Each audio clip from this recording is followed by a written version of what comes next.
আমরা দাওয়াত খাই আসার পর থেকে পায়খানা শুরু হলো। তো বাড়িতে বড়ি টড়ি খাই, হয়তো এমনিতে পায়খানা শুরু হয়, তো বড়ি খালি ভালো হবে। পরের দিন বড়ি খেলাম, কিচ্ছু হলো না, পায়খানা যাওয়াই ভরসা না। এই ব্যাগ দিয়ে আসতেছি, এই ব্যাগ দিয়ে যাইতেছি, এই ব্যাগ দিয়ে আসতেছি, এই ব্যাগ যাইতেছি, শেষে একে মনে হয় এমন হলো, মনে হয় এমনিতে পায়খানা পড়ে। দাওয়াত খায় এসে পাতলা পায়খানা শুরু হয়েছে, জ্বর। এখন কেমন করে জেলে হলো, কি করলি ওরা, সেটা তো আর বলতে পারলো না। খাওয়া আসার পরে এই সমস্যা।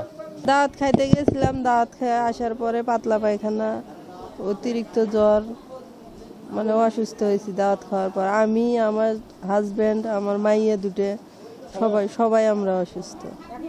একই পরিবারে আমরা 5 জন অসুস্থ। আমি দাওয়াত খেয়ে অসুস্থ হয়েছি, পায়খানা, বমি, জ্বর।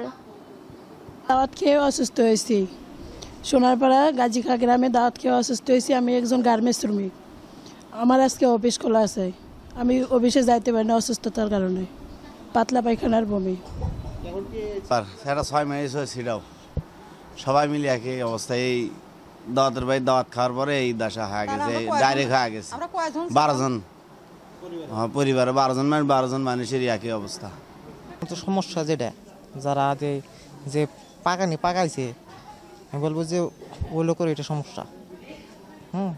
মানে এটা ভালো করতে গিয়ে মনে করেন যে খারাপ হয়ে গেছে।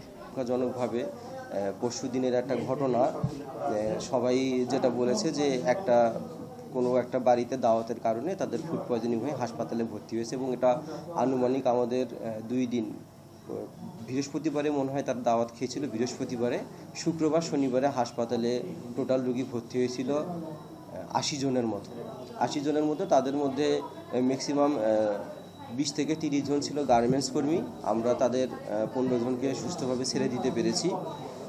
আজকেও ভর্তি হয়েছে হাসপাতালে 15 জনের মতো।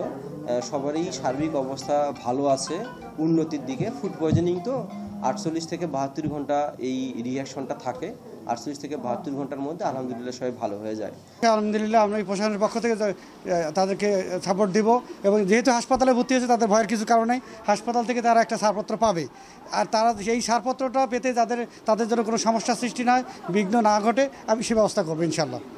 আসলে তাদের যে এই যে ফুড পয়জনিং যেটাকে বলে, আসলে কী কারণে এই ফুড পয়জনিংটা হলো আমরা এটা খতিয়ে দেখছি, এবং তাদের অভিযোগ পেলে আমি ব্যবস্থা নেব। অবশ্যই অভিযোগ দিলেও ব্যবস্থা নেব, না দিলেও ব্যবস্থা নেব, এবার দেখতেছি। এবং যাতে আমি টিএসও মহোদয়ের সাথে কন্ট্যাক্ট করার চেষ্টা করছি, ওনাকে ভালো চিকিৎসা হয়। ইতিমধ্যে আমি উপজেলা নির্বাহী অফিসার মহোদয়কে জানিয়েছি যাতে এখানে সুচিকিৎসা পায়, সে ব্যবস্থা যেন করে উনি।